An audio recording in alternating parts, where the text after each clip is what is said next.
పొదలకూరు పట్టణంలో పెట్రేగిపోతున్న భూ మాఫియాను అరికట్టాలని పొదలకూరు సత్యనారాయణ లేఅవుట్లోని స్థానికులు డిమాండ్ చేశారు. పొదలకూరు సత్యనారాయణ లేఅవుట్లో ప్రజా అవసరాల కోసం కేటాయించిన 286 అంకణాల స్థలాన్ని కొంతమంది మాఫియాగా ఏర్పడి కబ్జా చేస్తున్నారని ఆరోపిస్తూ స్థానికులు టీడీపీ నాయకులతో కలిసి బుధవారం మీడియా సమావేశం ఏర్పాటు చేశారు. Satyanarayana traders layout owners association అధ్యక్షులు B Venkateswarlu, Sarvepalli AMC vice chairman Vempuluru Aruna, Telugu Yuvatha ఉపాధ్యక్షులు బ్రహ్మదేవి చంద్రశేఖర్, తెలుగు యువత నాయకులు రావూరి సుధీర్ నాయుడులు మీడియాతో మాట్లాడుతూ 2019లో కాకాని గోవర్ధన్ రెడ్డి అనుచరులు సత్యనారాయణ లేఅవుట్ లోని పబ్లిక్ ప్రాపర్టీని కబ్జా చేసేందుకు ప్రయత్నించారని, అప్పటి నుంచి తాము పోరాటం చేస్తున్నామన్నారు. జిల్లా కలెక్టర్ ఎమ్మెల్యే సోమిరెడ్డి చంద్రమోహన్ రెడ్డి స్పందించి కబ్జాదారులపై చర్యలు తీసుకుని 3 కోట్ల రూపాయల విలువైన పబ్లిక్ ప్రాపర్టీని కాపాడాలని స్థానికులు విజ్ఞప్తి చేస్తున్నారు. నేను ఎంపులూరు అరుణ మార్కెటింగ్ వైస్ చైర్మన్ మాట్లాడుతున్నాను. ఈరోజు పార్కు గురించి ఈ సత్యనారాయణ లేఅవుట్లో 283 అంకణాలు 86 అంకణాలు ఈరోజు గత ప్రభుత్వంలో గోవర్ధన్ రెడ్డి మనుషులు కొంతమంది అనుచరులు 286 అంకణాలు కబ్జా చేసి ఈరోజు వాళ్ళు పంచాయతీ బోర్డు కూడా పీకేసి వాళ్ళదన్నట్టు దౌర్జన్యం చేస్తున్నారు.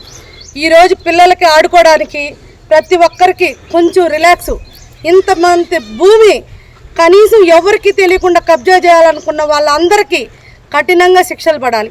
రెండోది వచ్చి ఇది అందరి హక్కు. ఇది పార్క్ అంటే ప్రతి ఒక్కరికి అందరూ పిల్లల్ని మంచి చెడ్డ రోడ్డమ్మిడికి పంపిస్తే ఎన్నో యాక్సిడెంట్లు అవుతాయి. అదే పార్కుకి వస్తే వాళ్ళ రిలాక్స్మెంట్కి అన్నిటికీ బాగుంటుంది. అట్లాంటి స్థలాన్ని ఈరోజు కోర్టులో ఉంది. లాయర్ల చేత ఫోన్ చేపిస్తున్నాడు నైటు. ఈరోజు అది కోర్టులో ఉంది, మీరు దాన్ని జోలుకు బావద్దు, ప్రెస్ మీట్ పెట్టద్దు. మీకు ఎందుకంత భయము? మీదైతే ఈరోజు ప్రభుత్వ స్థలంతో మీరు ఉండబట్టే కదా, మీకు ఆ హక్కులతో ఉండబట్టే కదా, ఆ భయం ఉండబట్టే కదా. అందుకని ఈరోజు ప్రతి ఒక్కరూ టీడీపీ తరఫున, ప్రతి ఒక్కరు ఇక్కడున్న భూముల తరఫున అందరికీ అది పార్క్ స్థలం కావాలి, అది వచ్చేంత వరకు పోరాడతాం. ఈరోజు పొదలకూరు పంచాయతీలోని సుధాకర్ రెడ్డి హాస్పిటల్ ఎదురుగా అందులో సత్యనారాయణ లేఅవుట్ 1985లో వేయడం జరిగింది. అయితే ఈ సత్యనారాయణ లేఅవుట్ వేసిన తర్వాత అప్పుడున్న వాళ్ళు స్థానికంగా ఉన్న పిల్లలకు కానీ, ఒక గుడికి కానీ, ఒక బడికి కానీ 286 అంకణాలు కేటాయించారు. కానీ కొంతమంది గతంలో ఉన్నటువంటి వైఎస్ఆర్సీపీ కాకాని గోవర్ధన్ ప్రధాన అనుచరులు వాటి మీద కన్నుబడిన తర్వాత ఏ కాడికి దీన్ని ఎట్టైనా మనం దీన్ని స్వాధీనం చేసుకోవాలా అనే ఉద్దేశంతో చాలా ప్రయత్నాలు చేశారు. కానీ గతంలో ఉన్నటువంటి పంచాయతీ అధికారులు ఇది మాకు కేటాయించిన స్థలం, దీన్ని మేము కోర్టులో తెలుసుకుంటామని చెప్పి కోర్టుకు వేశారు. ఎక్కడ చూసిన డాక్యుమెంట్ల ప్రకారం ఖచ్చితంగా ఇది రిజర్వేషన్ స్థలం అని మాకు ఇక్కడ క్లియర్ కట్గా ఉంది. మీరు చూసినట్లయితే ఈ సత్యనారాయణ లేఅవుట్లో 86 అంకణాలు రాస్తుంది. దీన్ని ఎందుకు పంచాయతీ సిబ్బంది వారు మొండి వైఖరి చేస్తున్నారు? 2 రోజుల క్రితం, గత 2 సంవత్సరాల క్రితం పంచాయతీ బోర్డు ఇక్కడ నాటుంటే ఇటీవల ఈ కొత్తగా వచ్చిన పంచాయతీ సెక్రటరీ అతను ఉత్సాహం చూపిస్తున్నాడు. దేనివల్ల ఉత్సాహం చూపిస్తున్నాడు అర్థం కావట్లేదు.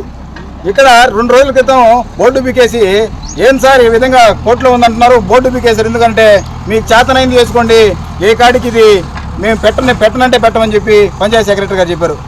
సెక్రటరీ గారు, ఇది ప్రజాస్వామ్యంలో ఉన్నటువంటి ప్రజల హక్కు. చుట్టుపక్కల ఈ తొగటి వీధి కానీ, సత్యనారాయణ లేఅవుట్లు కానీ, ఒక పేదల ఒక గుడికి కానీ, బడికి కానీ, ఒక ఆడుకునే స్థలాన్ని కానీ, ఈ డెవలప్మెంట్ కానీ ఆ రోజు సత్యనారాయణ లేఅవుట్లు వదిలేస్తే అక్కడ ఆ సత్యనారాయణ లేఅవుట్ మేనేజ్మెంట్ చేసిన సుబ్బానాయుడు అనే వ్యక్తి వీళ్ళకి అమ్మే హక్కు ఎట్లా వచ్చింది? సుబ్బానాయుడికి అదేవిధంగా కొనుక్కునే హక్కు వాళ్ళకి ఎట్లా వచ్చింది?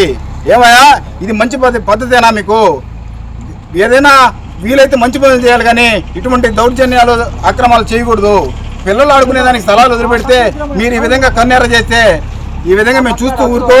ఎంత దూరమైన దీన్ని పోరాడి స్థానికంగా ఉన్నటువంటి మా సర్వేపల్లి నియోజకవర్గ ఎమ్మెల్యే, అదేవిధంగా జిల్లా కలెక్టర్ గారు స్పందించి ఇక్కడున్న ప్రజలకి ఖచ్చితంగా న్యాయం. ట్రేడర్స్ లేఅవుట్ ఓనర్స్ అసోసియేషన్ అధ్యక్షుడు. ఈరోజు మీ ముందుకు రావడంలో ఆవశ్యకత ఏంటంటే, సత్యనారాయణ ట్రేడర్స్ లేఅవుట్ 1985లో 130 ప్లాట్లతో ప్రారంభమైంది. ఆ విధంగా అప్పటి సెక్రటరీ అలాగే మున్సిపాలిటీ ఇంజనీర్ అయినటువంటి నాగయ్య గారి దగ్గర అప్రూవల్ చేయించినటువంటి డాక్యుమెంట్లు మా దగ్గర ఉన్నాయి. అయితే ఇప్పుడు ఆ స్థలాన్ని ఇది రిజిస్ట్రేషన్ ప్లాట్లు కాదు, రిజర్వ్డ్ ప్లాట్ కాదు, ఈ లేఅవుట్ అప్రూవల్ లేఅవుట్ కాదు అని చెప్పి కొంతమంది ఎక్కడ స్థలం కనిపిస్తే అక్కడ కబ్జా చేసుకునే పొదలకూరు భూమాఫియా నాయకులు. ఎందుకు నేను ఆ మాట అంటున్నానంటే, నాగార్జున లేఅవుట్లో కూడా సదరు వ్యక్తులే ఈ ఖాళీ స్థలాన్ని అమ్మేశారు. అలాగే పక్క నుండి రావులంకయ్య గౌడ్ లేఅవుట్లో కూడా సదరు వ్యక్తులే ఈ 10% మిగిలిన స్థలాన్ని ప్లాట్లు వేసుకుని అమ్మేశారు. ఎవరు పట్టించుకునే దాఖలాలు లేవు. ఇక్కడికి వచ్చారు, మేము అడ్డుపడ్డాం. 2019లో మాకు ఈ విషయం తెలిస్తే 2019లో ప్రయత్నం చేస్తాం.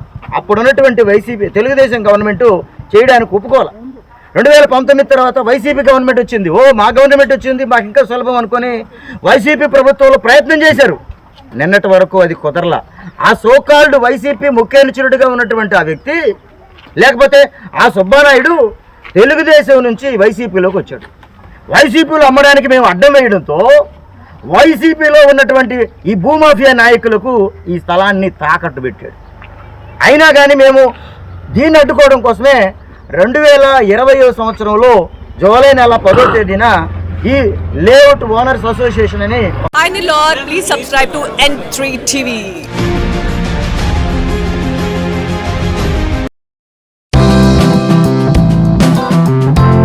ఉద్యోగ విరమణ శుభాకాంక్షలు. విద్యారంగంలో ప్రధానోపాధ్యాయుడిగా అంకిత భావంతో పనిచేసి ఎందరో విద్యార్థుల ఉన్నతికి బాటలు వేసి కుటుంబంలోనూ మమతానురాగాలు పంచి మా కోసం అహర్నిశలు శ్రమించి మా భవిష్యత్తుకు బంగారు బాటలు వేసిన మా నాన్నగారు ప్రధానోపాధ్యాయుని హోదాలో ఉద్యోగ విరమణ చేస్తున్న షేక్ జాఫర్ అహ్మద్ గారికి ఇవే మా శుభాకాంక్షలు.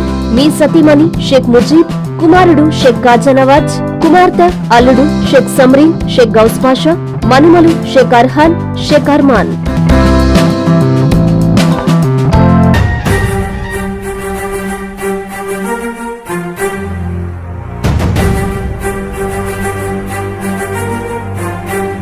పేదల గుండె చప్పుడు మా చంద్రన్నకు స్వాగతం సుస్వాగతం. మన రాష్ట్ర ముఖ్యమంత్రి వర్యులు మాన్యశ్రీ నారా చంద్రబాబు నాయుడు గారు మే 1న ఆత్మకూరులో పెన్షన్ల పంపిణీ, పలు అభివృద్ధి కార్యక్రమాలకు శ్రీకారం చుట్టి ప్రజావేదికలో పాల్గొనేందుకు విచ్చేస్తున్న సందర్భంగా ఇదే మా స్వాగత సుమాంజలి. రామాయపట్నం పోర్టు వద్ద BPCL చే 96,000 కోట్ల green field refinery, petrochemical complex, IFFCO Kisan SEZ లో పరిశ్రమలు, కోవూరు షుగర్ ఫ్యాక్టరీ భూముల్లో కొత్త పరిశ్రమలు, నెల్లూరులో 100 పడకల ESI hospital, Midhani, Damavaram airport, కందుకూరులో khadi skill development centre, Bitragunta local shed, పాటూరులో చేనేత క్లస్టర్, ఫిషింగ్ జెట్టీల ఏర్పాటుకు ఎంతో సహకరిస్తున్న అమరావతి రూపశిల్పి మాన్యశ్రీ నారా చంద్రబాబు నాయుడుకు స్వాగతం సుస్వాగతం. ఇట్లు వేమిరెడ్డి ప్రభాకర్ రెడ్డి, నెల్లూరు పార్లమెంట్ సభ్యులు, వేమిరెడ్డి ప్రశాంతి రెడ్డి, కోవూరు శాసనసభ్యురాలు మరియు టీటీడీ బోర్డు సభ్యురాలు.